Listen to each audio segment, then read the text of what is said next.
Hi guys, welcome to my channel again. তো দেখো, চলে আসছি নতুন একটা ভিডিও নিয়ে। তো আজকের এই ভিডিওটাতে আমরা মূলত আলোচনা করব সমস্ত চুক্তিভিত্তিক অস্থায়ী কর্মী এবং অঙ্গনওয়াড়ি কর্মীদের এবং আশা কর্মীদেরকে নিয়ে। এই ক্ষেত্রে যে আপডেটটা, সত্যি কি অঙ্গনওয়াড়ি মানে আইসিডিএসি ডিপার্টমেন্ট রয়েছে, সেই ডিপার্টমেন্টকে পে কমিশনের আওতায় আনা হতে পারে কি না কেন্দ্রীয় সরকারের দ্বারা। তো এ নিয়ে লেটেস্ট তথ্য কী বলছে, এই বিষয়টা বিস্তারিত আলোচনা করব। এবং শুধুমাত্র এটা নয় যে পে কমিশন আর কর্মীদের মধ্যে অনেকের এই কোশ্চেন থাকতে পারে যে পে কমিশন যদি নিয়েও আওতায় নিয়েও আসা হয় কর্মীদের, তো কর্মীদের বেনিফিটটা কী। তো অ্যাকচুয়ালিতে কি কর্মীদের বেনিফিট না হলে পরে এরকম পে কমিশন বসেও কিন্তু কোনো তেমন কোনো লাভ নেই। তো সেক্ষেত্রে পে কমিশন বসলে কিন্তু প্রচণ্ড বেনিফিট রয়েছে কর্মীদের। কী কী বেনিফিট কর্মীরা পেয়ে যেতে চলেছেন যদি আইসিডিএস ডিপার্টমেন্টকে পে কমিশনের আন্ডারে নিয়ে আসা হয়, সেটা কিন্তু বিস্তারিতভাবে ভিডিওতে আলোচনা করব। আর পে কমিশনের আওতায় নিয়ে আসলে কি সত্যিই কর্মীদের বেতন 18,000 টাকা হতে চলেছে? কারণ এটাও কিন্তু বিভিন্ন কর্মীদের মধ্যে একটা কোশ্চেন তৈরি হয়ে থাকে যে পে কমিশন তো নিয়ে আসা হবে, এটা ভালো একটা বিষয় যে হ্যাঁ পে কমিশনের আন্ডারে নিয়ে আসা যাক, কিন্তু তাতে কর্মীদের বেতন ক্রমে কী চেঞ্জেস হতে পারে, এই বিষয়গুলো ভিডিওতে বিস্তারিতভাবে আলোচনা করব। তো এবং লেটেস্ট কী আপডেট রয়েছে পে কমিশন নিয়ে, তো সেটাই আলোচনা করব। এবং কোনো রাজ্যতে এখনও পর্যন্ত এটা পে কমিশনের যে সিস্টেমটি রয়েছে চালু হয়েছে কি না, সেটাও ভিডিওতে আলোচনা করব। কারণ রিসেন্টলি কিন্তু এটা নিয়ে একটা অবশ্যই নিউজ পেপার আর্টিকেলসে নতুন একটা তথ্য উঠে আসছিল যে পে কমিশনের আন্ডারে।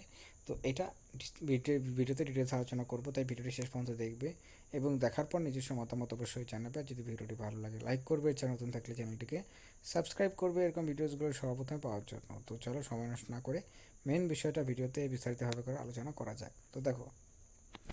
তো দেখো, প্রথমত যে বিষয়টা আমরা আলোচনা করব যে পশ্চিমবঙ্গে কিন্তু এখন সিক্স পে কমিশন চলছে। মানে সিক্স পে কমিশন অনুযায়ী কিন্তু কর্মীদের যে বেতনক্রম, সেই বেতনক্রমটা দেওয়া হচ্ছে।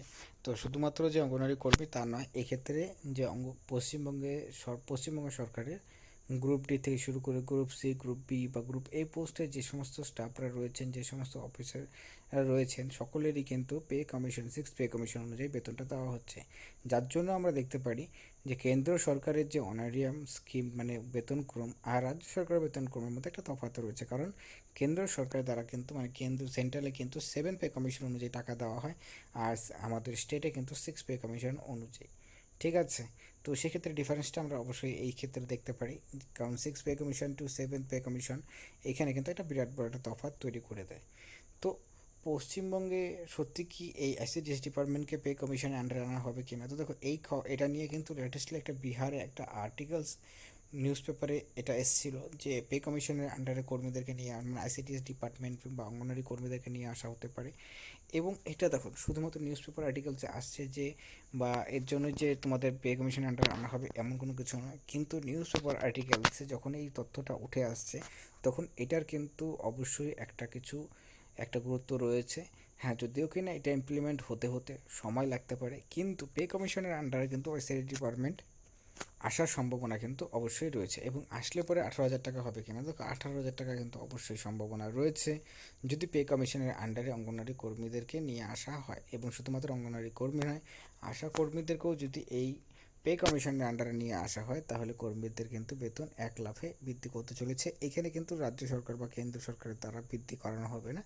এখানে যখনই সিক্স পে কমিশনের আন্ডারে নিয়ে আসা হবে বা সেভেন পে কমিশনের আন্ডারে নিয়ে আসা হোক, মোটামুটি সেভেন পে কমিশন বা সিক্স পে কমিশন নয়, পে কমিশনের আন্ডারে আনলে পরেই পে কমিশনের যে স্কিম রয়েছে বা রুলস রয়েছে, সেই রুলস অনুযায়ী কিন্তু অটোমেটিক্যালি কর্মীদের